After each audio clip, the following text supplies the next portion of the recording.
اب کمال یہ ہے کہ دیکھنے کی صلاحیت بھی ہو اور نامحرم کو نہ دیکھے. صلاحیت ہے اس کے اندر, نگاہ نہیں کرتا, یہ کمال ہے. اب یہ علم حاصل کر سکتا ہے, نہ کرے اسے کہا جائے گا جاہل. اور یہ جو جاہل ہے نا, جہالت, اس جہالت کے لیے میرے نبی نے فرمایا الجاہل میت ولو کان حیا. جاہل جو ہے نا, جاہل مردہ ہے, مردہ میت مردہ ہے. ولو کان حیا, اگرچہ دنیا اسے زندہ کرے, دنیا کہتی ہے زندہ ہے, لیکن میرے نبی فرماتے ہیں الجاہل میت, مردہ ہے, مردہ, بھلی دنیا کہیے زندہ ہے. یہ جہالت بہت بڑا مرض ہے, بہت بڑا مرض ہے, اتنا بڑا مرض ہے. یہ جو شیعہ ہے نا, شیعہ سنی کا دشمن نہیں ہے, اور اسی طرح, معاف کرنا, اسی طرح سنی شیعہ کا دشمن نہیں ہے. میں صحیح بات آپ سے کر رہا ہوں. اگر ذرا تعصب سے ہم اوپر آئیں تو شیعہ سنی کا دشمن نہیں ہے, سنی شیعہ کا دشمن نہیں ہے, دونوں کا دشمن کوئی چیز ہے تو اس کا نام ہے جہالت. جہالت دونوں کا دشمن ہے, جہالت دونوں کا دشمن ہے. معاف کرنا, یہ شیعہ سنی سے نہیں لڑتا, سنی شیعہ سے نہیں لڑتا, یہ جہالت لڑاتی ہے, جہالت ہی لڑواتی ہے. اور جو علم آتا ہے نا, علم جہالت لڑاتی ہے, لڑواتی ہے, علم مسائل کو حل کرتا ہے. چلو دور کی بات نہیں کر رہا میں آپ سے, ایک وقت تھا. اب یہ جو ممبر ہے, ممبر, اس میں شیعہ سنی کی بات میں آپ سے نہیں کر رہا, ممبر کہہ رہا ہوں, ممبر, وہ چاہے جہاں کا ہو, ممبر. اس وقت اس ممبر کا مسئلہ جہالت بھی ہے,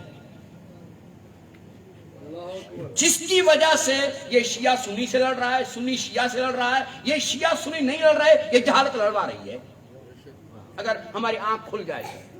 مگر جب علم آتا ہے تو علم معاملات کو حل کرتا ہے. آپ کے ذہنوں میں بات ہوگی, قوم کے لیے حصول علم کوئی مشکل نہیں, جس کی پہلی وہی ہو اقرا, اس قوم کے لیے حصول علم کوئی مشکل چیز ہی نہیں. جس قوم کے آئینی کتاب یعنی قرآن کے اندر جتنی قسمیں کھائی گئی ہوں تو ان میں سے ایک قسم قلم کی بھی ہے. آپ اس طرح کی قسمیں کھاتے ہیں, کبھی قلم کی قسم کھائی ہے کیا؟ نہیں کھائی. لیکن قرآن نے قلم کی قسم کھائی. یہ قرآن نے قلم کی قسم کھا کر بتایا ہے کہ علم کا مقام کیا ہے. اس قوم کے لیے حصول علم مشکل نہیں ہونا چاہیے کہ جس قوم کا نبی کیا حال ہے جو ہے آپ کے سامنے ہے. کیوں ہے؟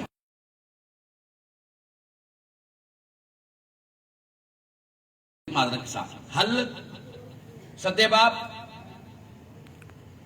خوبصورت ترین مساجد بنا کر خوبصورت ترین میناریں بنانے سے علم نہیں آئے گا.